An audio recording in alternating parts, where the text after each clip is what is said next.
You know, it was in 1963, and Daddy and Mother were up here looking for land. I don't think he thought about buying a farm. I came over from school, we walked the land. Daddy loved land. He just loved it, and he loved this property. And we came up on occasion and stayed in the old house that I think was where the dining hall is. When I was in high school and first in college, my daddy sat me down and said, "This will be yours one day." I said, "Wow, that's cool." Forgot it. And I think that was part of God's planning. Okay, we're gonna send this girl out to Colorado. She's gonna learn about Young Life, and she's gonna be on the camp, see how we reach kids and change their lives. They'd learn to have personal relationship with Jesus Christ. God was right out there at the forefront, of course. I heard Jim Rayburn out in Colorado and at Frontier Ranch at a club meeting, and he talked to the kids as if they were his friends and that they would get this, and we need to have a camp in the Southeast. And so I want you to go home. I want you to tell your parents what you've experienced here and about this camp, and I want you to ask them to pray. And I want you to pray because you've been here. You've experienced it. You know how it changes lives. I came home, it was clear to me that my life was changed. Told Mother and Daddy that, and they kind of sat there and they said, "Well, that's really nice." And we didn't, I just said, "Pray." And then life went on. I went back to college. We didn't really talk about it much. I came home one summer and Daddy said, "Come out on the porch. I want to talk to you about something." He said, "How would you feel if we made the farm available to Young Life?" Wow, that's super. I mean, really. So we started making phone calls, and then they called Bill Starr, and then Bill Starr called Daddy, and then Daddy said, "You need to talk to Bill." And so I did. I mean, I'm talking to the head of all this. And I got to take several of them in a Jeep. We had a great time. It was clear. It was magical. But the magical part was my life had changed. I'm Zach Henderson, and I want to tell you my Windy Gap story. In some ways, it doesn't seem like it was 50 years ago. In other ways, it seems like it was longer. I think Dave sent me the note that there have been more than 600,000 kids go through there. And I can't even imagine what kind of influence it's had on 600,000 kids through the years. But I'm glad. It was a providential intersection with Young Life. When I opened my office in Atlanta in 1965, and when I moved in, I noticed across the hall there was a little plaque on the door and it said Young Life. Never heard of Young Life. I thought, well, that must be an insurance company. And so Roy Revere, who was a Southeastern director then, that was his office. He came over with a cup of coffee, introduced himself, and we became friends. When he told me that they were having their Southeastern committee meeting to discuss a new property in North Carolina, he'd like for me to attend. And I said, well, I would love to give you my proposal. And I said I could put some numbers together. And they said, do that. Roy Revere, he was really a neat guy to work with. But when I put the first numbers together on what I thought Windy Gap would cost, and it was right at $1 million, I thought he was going to have a heart attack. You can't tell him $1 million. You can't do that. You'll have to give it to him in pieces. I said, Roy, these are businessmen. They want the bottom line. So anyway, he was over just sweating in the corner when I presented this. And from the back of the room, this voice came. Guy stood up and put his fist on the counter and he said, I've been waiting all my life to do $1 million project for God. That was Ted Johnson. The committee voted me to proceed with the first phase of Windy Gap. Well, that meeting cost me some money. I remember Zach for the first time, put legs under the idea of what a camp could look like. He could make the dream visible. And I was in that meeting and sort of lost it. I mean, I got so fired up. I made a written pledge that I didn't even have the guts to tell my wife about. If she'd been in the meeting, I wouldn't have had any problem. But it was electric. And here I was stuck with this pledge. And it took me 3 years, I remember, to pay it off. And when I finished, I finally sort of went, boy, that's over with. Well, it's never been over with. The last 30 years, I don't know how many staff people I've met who said they met the Lord at Windy Gap. There's never been a bigger payback than Windy Gap. It's probably the best investment I ever personally made with my own money. Yes, I met Jim way back early, and he was a crusty old guy, and he was telling me what he saw for the future of Young Life. And I said, well, I have to go and walk the property and get a feel for it myself. I said, I can't just go by what somebody said. So we rode around in a little Jeep. There was a white building right in the middle of the valley there. It had been a dairy farm for many years. And so when I started the project and we tore away the outside, inside that white building was an original log cabin that had been there for eons.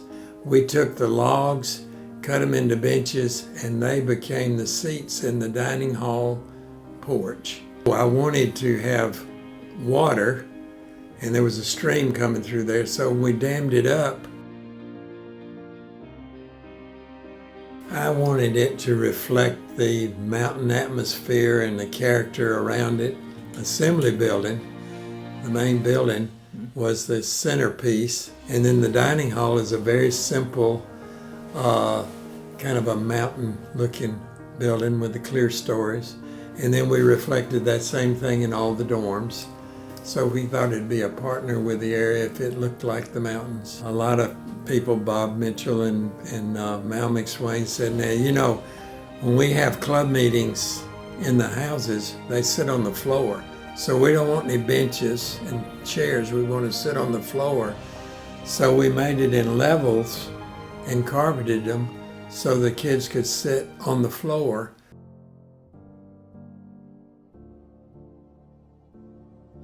Say who you are, the first time you went to Windy Gap, what role it was in, and maybe first impressions. I think it was '66 when Roy had a conference committee weekend over at Montreat. Ted, I guess you were there. Yep. And we went over to Windy Gap and prayed and had the groundbreaking. And that's when he handed me a shovel and said, dig a scoop for the staff in the Southeast, which was a special time. Remembrance of Windy Gap was at an adult weekend in Linville Falls, where all the adults who were going to fund that camp had come to look at Windy Gap. We got there, and the dining hall was stakes in the ground. First assignment, Martha and I have been trying to figure that out, but I know whatever I did at Windy Gap, it was as a work crew boss. In March of '69, I met Young Life and Jesus and Skeeter at the same meeting, at a volunteer leaders meeting. 2 months later, in May of '69, I was helping Ken Hebb with a club at Emory. We went up to Windy Gap for the overnight, I think it was the whole weekend, and stayed on the floor of the Griffiths house with sleeping bags and pillows and stuff. And I remember my main impression was just how much I was in love. Not only with Windy Gap, but with Skeeter and with Young Life, and most of all with Jesus. It's a great time. Love and mud. Well, let's see. I'm Ed New, or Eddie, as most of you knew me then. And I think the first time I went to Windy Gap was in 1969. I think in the fall. I was a college student at Chapel Hill Meeting Club back at Page High School, and I took a bunch of campaigner guys up, and we did the same thing. We slept on the floor of Dick's house. All I remember was he had a flatbed trailer behind a tractor, and we moved rocks from one side of the field to the other. I don't know that there was any rhyme or reason to it, and but that was it. And my first assignment was with Mal and Wanda at doing program with Jerry Blacklaw. But my first time there was while it was being constructed.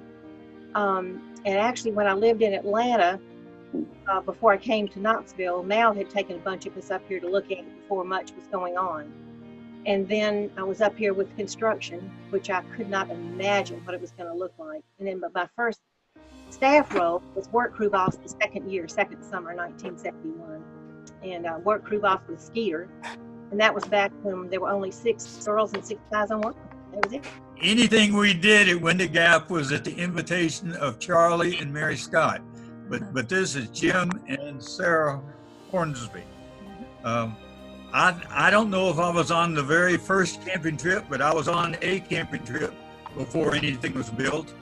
And the old Jim Cole house was still there. I remember going up with Roy Revere somewhere, and we were praying earnestly for Porter's Cove. And Roy was just pleading before the Lord that he would give us Porter's Cove, and he ended up giving us Windy Gap. Well, what I remember, green, the wonderful green mountains and rolling hills, everything was beautiful green, so I was really appreciative of that. Hey everybody, Steve and Kathy Chesney. First memory of Windy Gap, August of 1971. We were there on a college prep weekend. I had been in a campaigner group with Roberta Frost. It's the first time I'd ever seen Windy Gap. I was blown away. All I knew was church camp. I was there with my new boyfriend, by the way. Yeah, my only memory, my impression of Windy Gap is she was really cute. Yeah. I was there on a weekend camp from Farragut High School. And it was late October because I had to go up after a football game, and John Grant drove me. He was still in a neck brace from a surfing accident, and he drove in a halo. So when he backed up, there were 5 of us he took late after the game. He'd say, "Make sure there's nothing behind me because I can't look around." And he pulled us in at 11:30 at night after the football game into what is now the Claxton Farm. And we all got out, and he kept the headlights on. He said, everybody's gone to bed. And we're going like, I don't see anything out here but an old barn. And so we're walking through a hayfield. It's knee deep in fescue, just soaking wet dew. And we get out there about 100 yards. He blows the horn. He goes, "I think I've taken a wrong turn."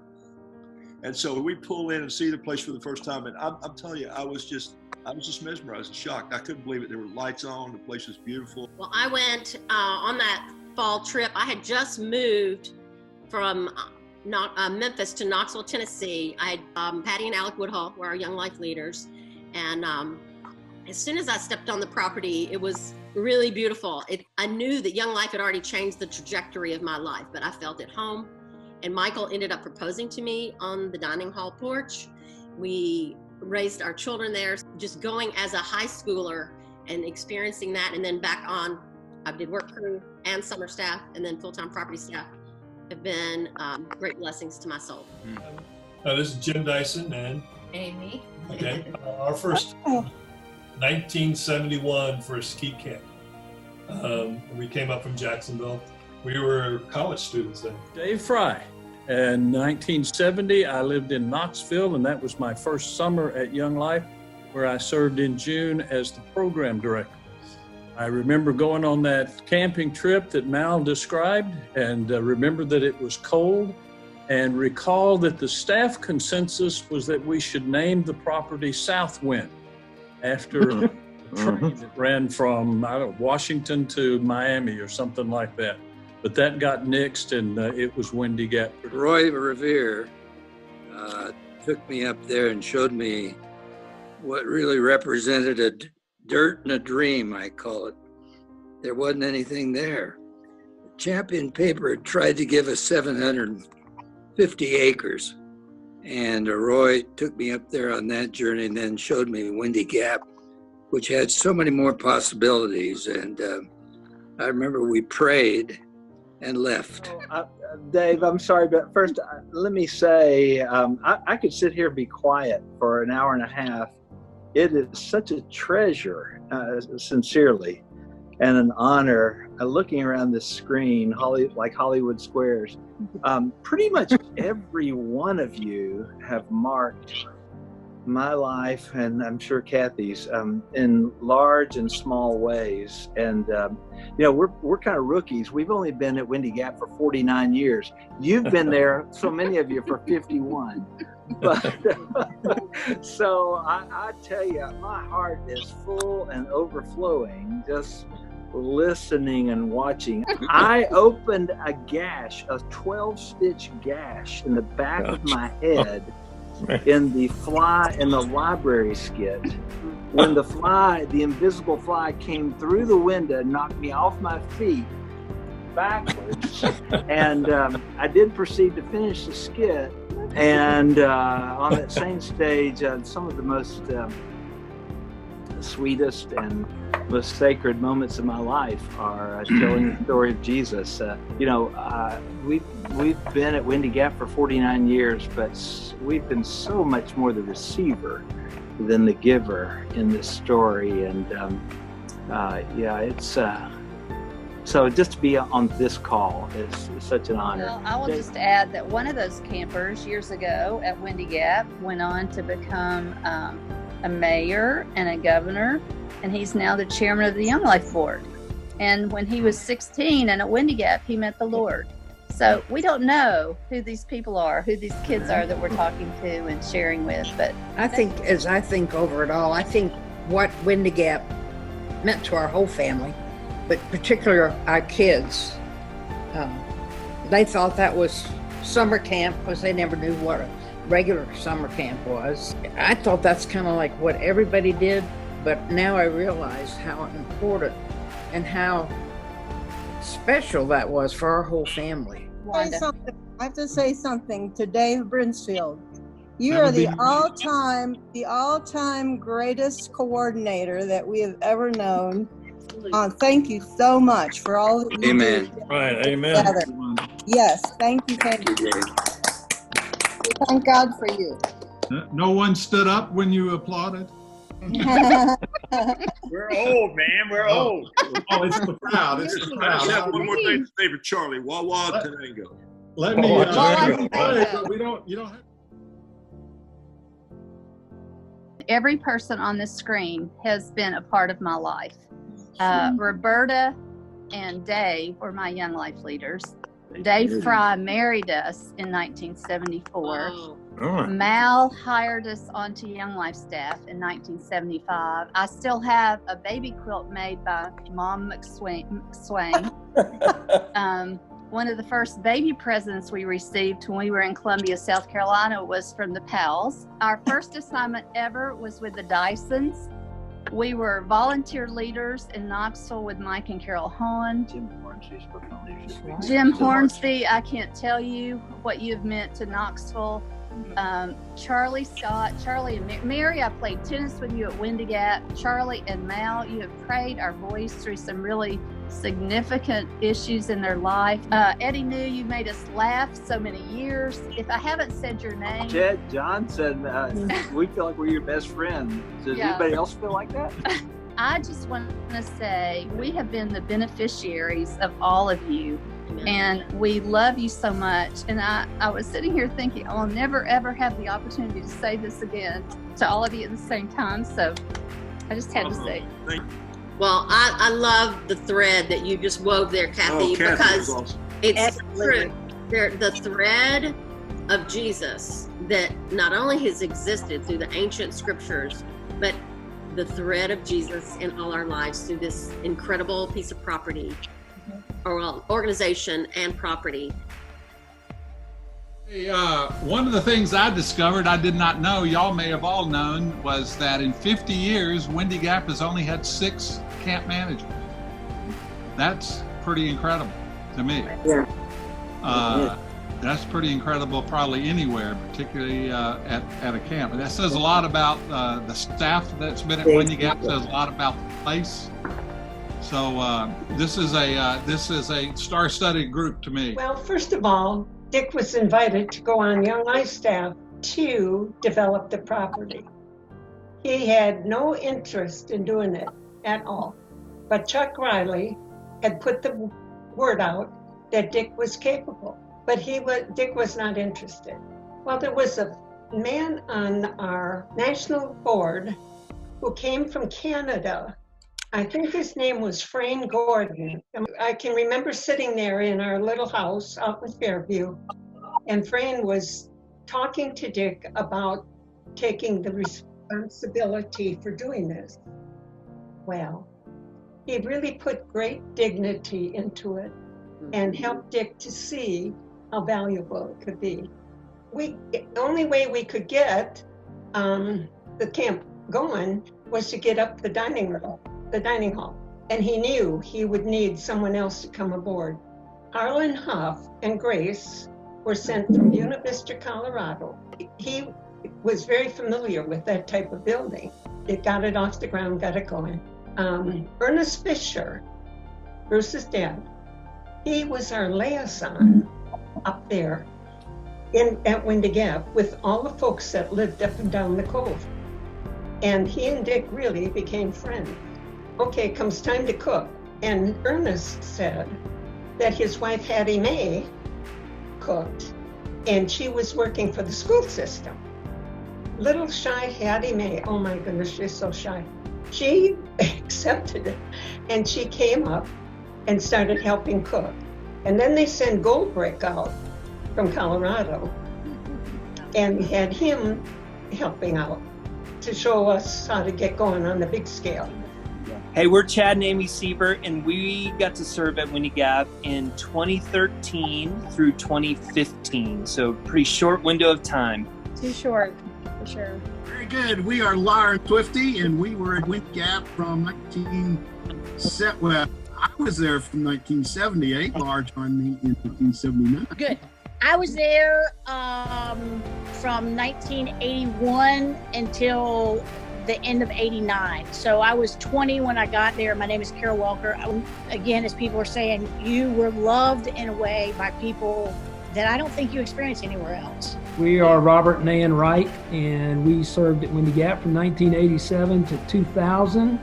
And I would say that God changed each of us individually, as a couple, as a family, impacted us in ways that are still very, very evident today.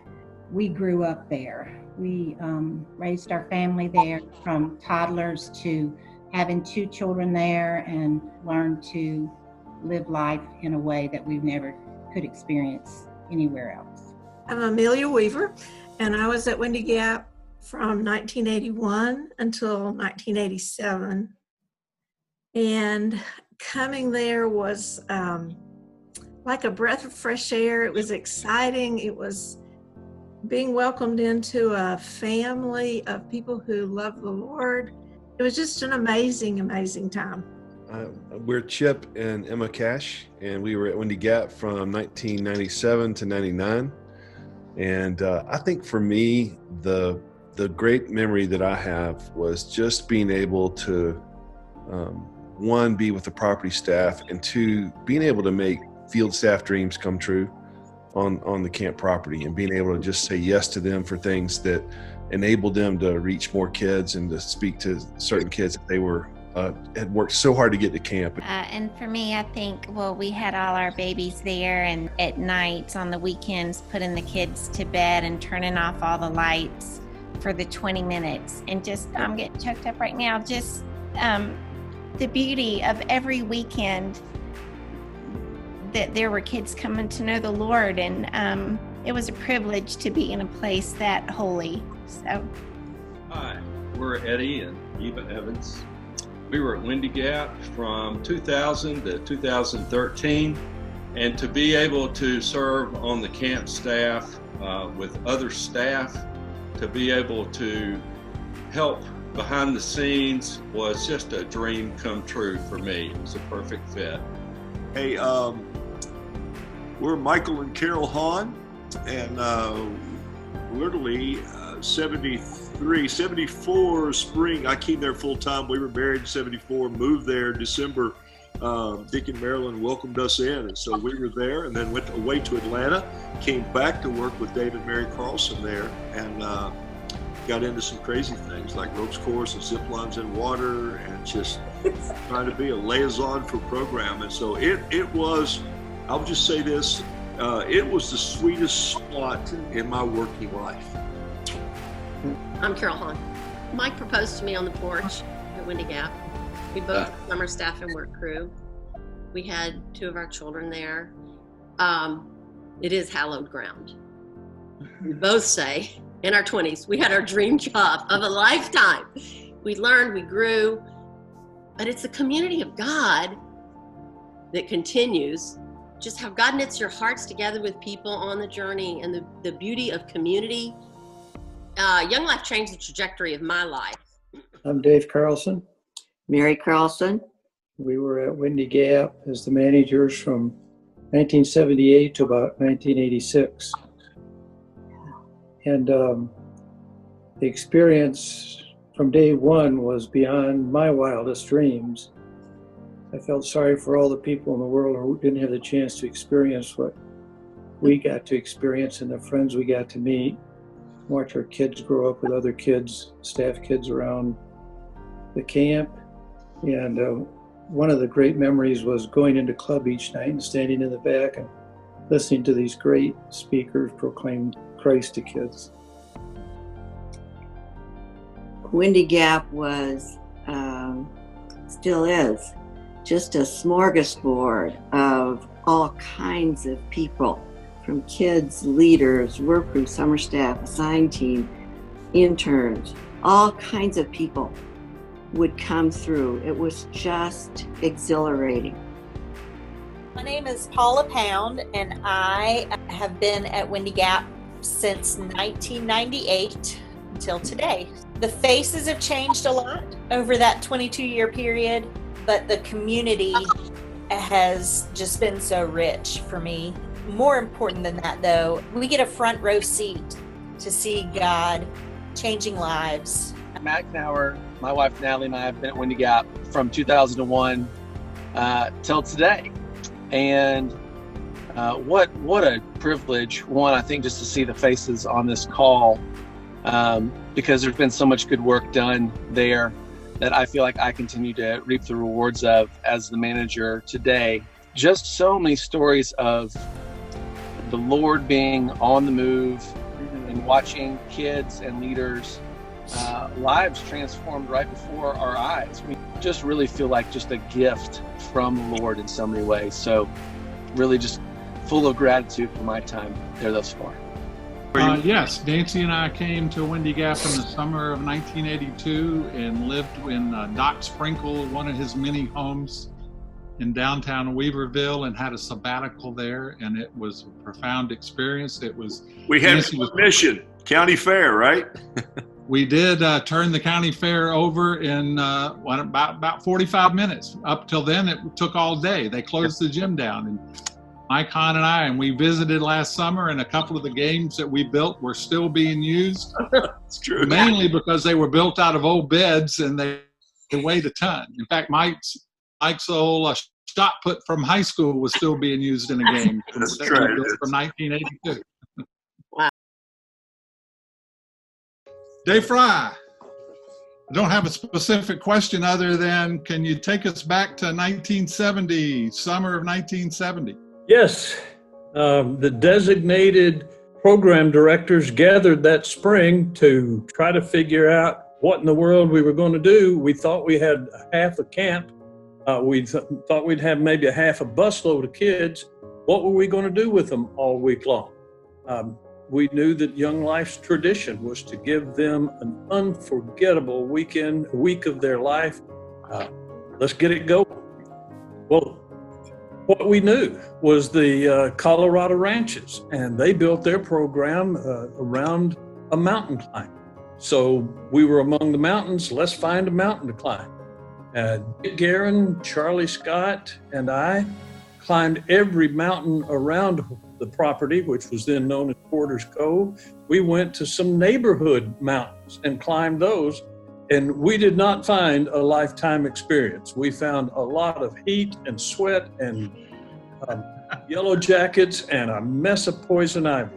But a mountain climb was not going to be part of Windy Gap.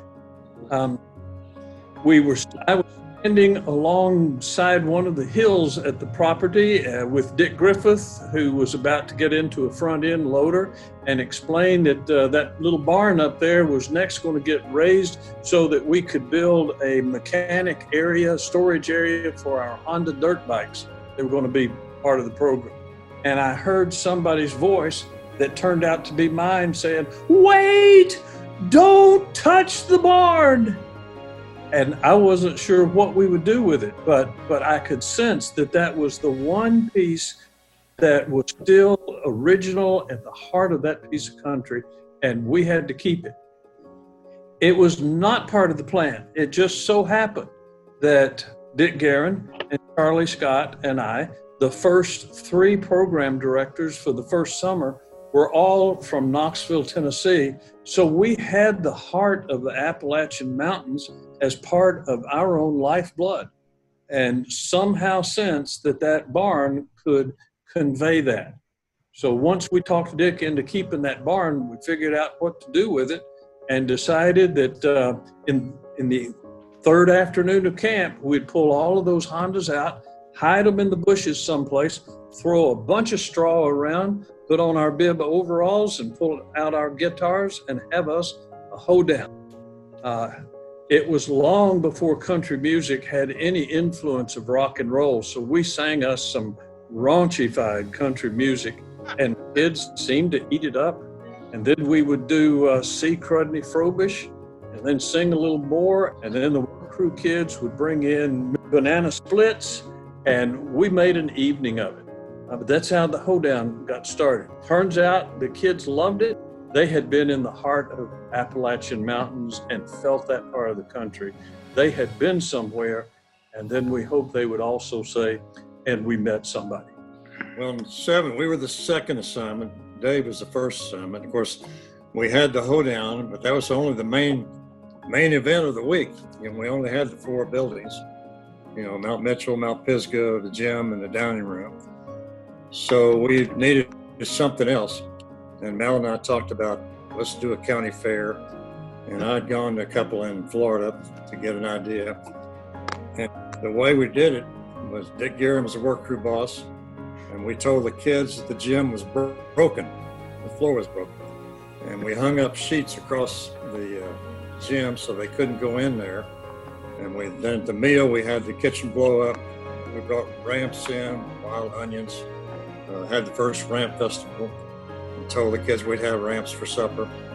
And then Guerin and I worked all afternoon and took about 3.5 hours to set up the first county fair. We had a horse we put in for the horse kissing, and we had really primitive little games. You bounce a ping pong into a can, and we had a dunking booth where you had to go in on your honor, but it was great. And so they did it ever since. Now it takes about 30 minutes to set it up. You know, this is Tamika. My greatest memory of Windy Gap is just remembering and appreciating how Windy Gap has always kind of gone above and beyond for our multi-ethnic kids, and making sure that program and that activities that were tailored for them, and tailoring the schedule so that we would be able to provide swim lessons for our kids. You know, our multi-ethnic kids that didn't know how to swim, so that by the time we got to the pool Olympics, they would be able to participate. I was part of the program team that got to do the first all Latino initiative week of camping at Windy Gap, and that was such a privilege and just so different, just being able to blend different cultures, and it's been such a privilege to just see the diversity up front, and for kids to be able to see that modeled, so that maybe one day they will even say, hey, I think I can do program, or I want to do program. And that experience was able to happen for them at Windy Gap, because Windy Gap opened it up opened up this space in order to do that. I wanted to say I had the privilege of working several summers with Edgar T. New, and we did a thing called the Ding Dong News, and wrote our own material. You could tell that it wasn't that good, but we had a great time with that. And Dale Moody and Dave Brinsfield came after us at the end of the summer, and they stole everything we did. And they would never take the blame, but always took the credit. Just knowing Edgar T. New and Dale and Dave and Michael Hahn, as I think back about Windy Gap. For years, maybe holding to this day, Steve Millett and I had the honor of having the world's worst opera. An outhouse that was falling over. Our sound tech we didn't know our lines. There was stuff backstage that we had no control over that was, our sound tech was not there for after the opera, all the county fair and all that kind of stuff. We couldn't find him anywhere. And he was back in his cabin packing his bag, ready to leave. 1975, I was on work crew at Windy Gap. It was like a dream come true. I got a chance to spend a month at this place that I saw 5 years earlier as heaven.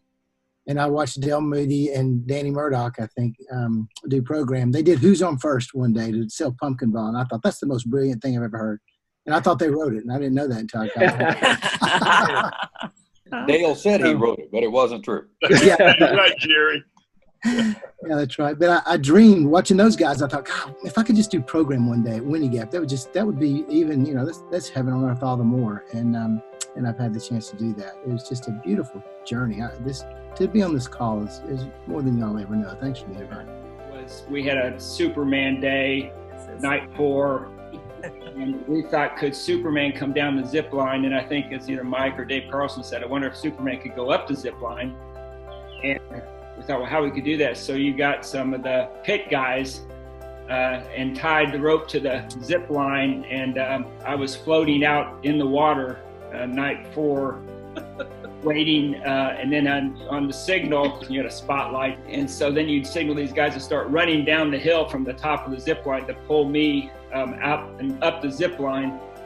Although we hadn't anticipated the fact that I had no control over which direction I was pointing. It looked like a human ceiling fan twisting all the way up the zip line with the cape around my head. It was, less than what we kind of hoped it could be.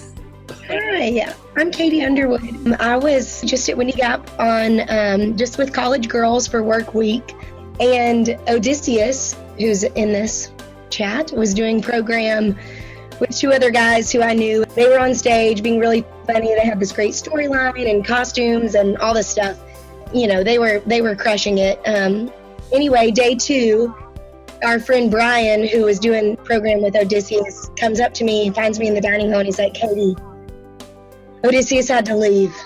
And I was like, oh my gosh. And they said, we're going to need you to step in and play his part. And I was like, this is absurd. As you guys can see, Odysseus is a very large black man. I am a very small white girl. And I was like, all right, if the Lord's calling me in, here we go. So we put on a costume. We didn't miss a beat. We did not explain it to anybody.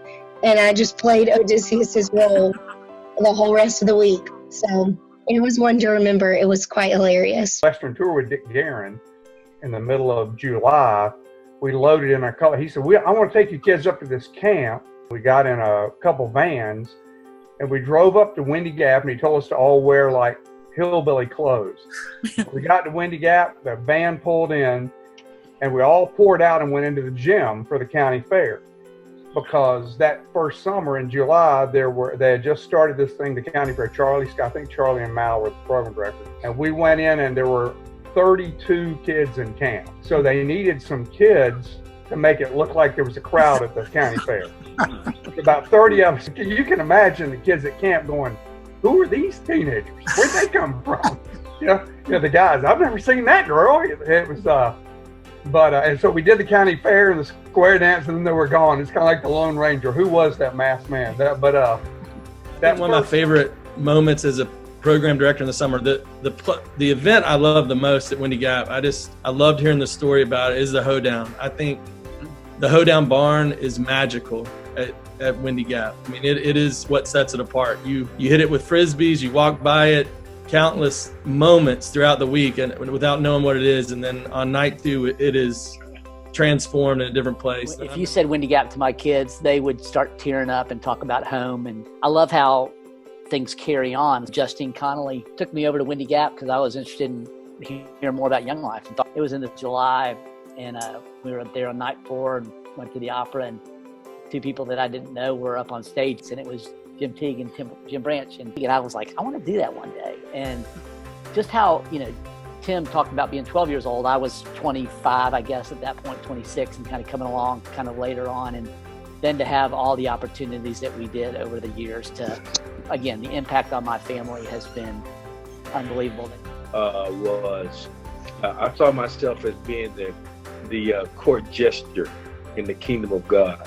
And so I knew whenever the king needed to laugh, he would call for the court jesters.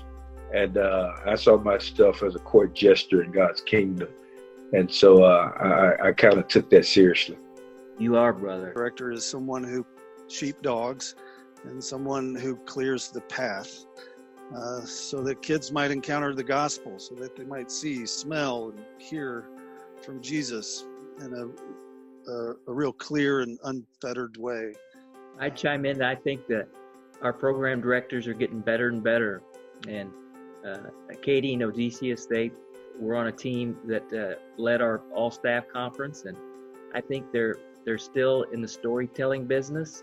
And the cool thing is they have the technology to back it up, and they do things that I would never ever try.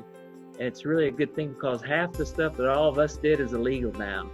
So I think they're really in a good place. I would say when I first started doing program, I honestly was one of those people that was like, kind of sitting back, well, I could do that, but not really like thinking I would ever get the opportunity to do it. And I can remember when I got into doing program, I realized that all these different program people had these different sticks, like they could do these voices and do all these different things. And I was just really myself, like I'm chill, I'm hanging, but then when I get on stage, I just was kind of talking, and it was funny, and I just didn't think I would be good at it. And I just started seeing just a change in kids' faces, and it just really made me get serious about it and really love it. And I will say one of the sweetest moments, especially just seeing Christ, is whenever we do programming, and even to this day now, is seeing just some of the hardest kids get off that bus that don't smile, that you just can know, hey, like I got to make that kid smile. God, I just have to. And then before they leave, they finding you and giving you a hug and just saying thank you.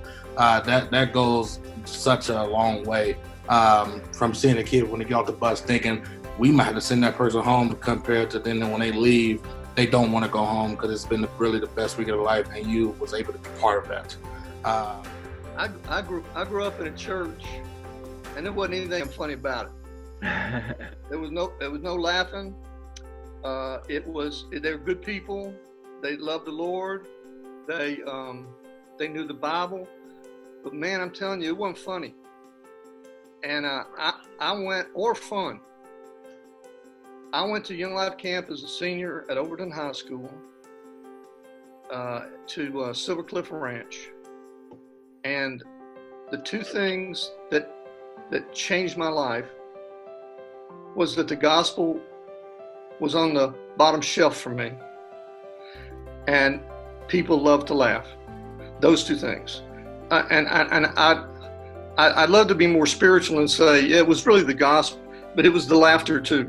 The laughter was every bit as important. Let me say that. God used the laughter and the fun to draw me to himself. And so therefore, when I got a chance to serve as you men and women did, it was like a high and holy calling, man. I mean, it was like, this can't be happening for me, because that's exactly what changed me. Yeah. And so, you know, like Odysseus said, when the hard kid, the knucklehead, that's the kid that I wanted to be with. Try to get a whole group of urban kids to sit in that hay in that little hoedown barn, and man, it is like unbelievably difficult. And to me, like Jim Rayburn said, it's a sin to bore a kid with the gospel, and humor is a huge part of it. Amen. Watching Eli do program on my first assignment in 1978 was inspiration to me in a very godly way. And years later, when I was doing program, my son Tanner, who was just a little boy at the time, would give his life to Christ every week at the Say So. And I told that story later and found out that Chuck Scott used to do the same thing, Charlie's son. And you know how many years Chuck grew up at Windy Gap. And, you know, it's a powerful, powerful legacy that we're a part of. And it has made a huge difference in my life and my family's life. And I experienced the joy of Christ, which is a huge part of the gospel that gets left out so often, except at Young Life camps and especially at Windy Gap. So being at Windy Gap was the first time that I ever knew or ever thought that Christians were fun or funny. And then later, of course, I met the Lord that summer at Windy Gap, and then, you know, now I'm on Young Life staff, and Tim Teague is the one that really trained me to do program. And, you know, your question, making others laugh, how does it affect your walk? Tim taught me, and I think it's the most valuable lesson amongst many that he taught me, but just to get to know campers, to get to know their names, to get to know their stories, to get on the bus and don't stop, even the hard ones. Just show them that we care and show them that we love them, and then we'll be fun, and then we'll be funny. But they'll laugh because they feel known and loved by us. Is the word privilege not just high in your vocabulary now? And then to think, no eye has seen, no ear has heard, no mind can conceive what he has in store for us. But we in Young Life, and laughing and tasting and seeing, I mean, you can't even hardly like open your fingers enough to say it's that much because of what's in store. I remember after my very first Say So, I realized I am not sitting at the back for this, because I couldn't see any faces. I had a seat right down there. I can see it right now, right, you know, as you go into the county seats over there on the right. And I sat on those steps because you could see the faces. Amen. And to think, no, I didn't have anything to do with this, did I? I've been here all week, or I've been here all month. You know, you still shake your head and you go, what? Who are you, God? Who am I? Buddy, I'll never forget the privilege of watching Sarah Douglas stand in the back and count all the kids that stood up at the Say So. My name's Bruce Fisher. I've been working at Windy Gap for 42 years. I'm Joyce Wilson, worked in housekeeping and laundry for 43 years. When the first buses come up, well, it was exciting. I didn't know nothing about it. You can't imagine it without Young Life now. Mom worked up there doing the cooking, housekeeping, and laundry. It's easy to try to step back and take the credit for it, but all we are is vessels for the Lord to work through. I mean, if we start taking the credit for something, we're in the wrong business.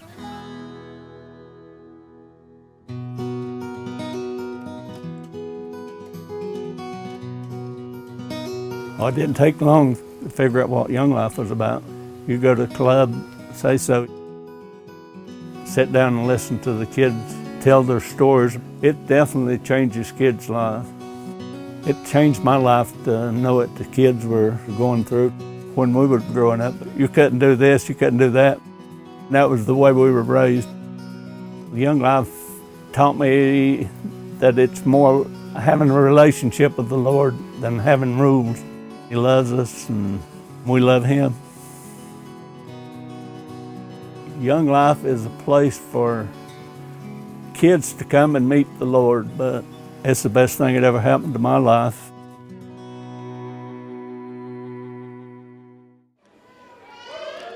I see you, beloved.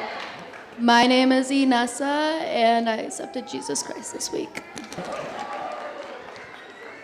Hey, my name is Diego, and I came home this week. I'm Carmen, and I've decided to begin a new relationship with Jesus. I'm Andrew, and I gave my life to Christ this week. Hi, my name is Michaela, and I have come home this week. Hi, I'm Vine. I'm Caroline. I'm Tyson. I'm Macy. Hi, I'm Thomas. I'm Ashley. I'm Jess. I'm Julia. Hey, my name is Vinny. I'm Sarah. I'm Michael. Noah. I'm Matt. I'm Courtney. I'm Drew. I'm Alexis. I made a first-time And I commitment made to my Christ. first real commitment to Jesus Christ. I've committed myself to Christ. And I'm ready for God to be the center of my My name life. is Henry, and I choose God. I'm Tyler. I recommitted myself to Christ. And I've permanently committed myself to And Jesus. I finally found God this week. And on July 24th, I started my path with Christ. Yo soy Neroli. Quiero seguir a Jesucristo. I'm Samantha, and I came home to the Lord.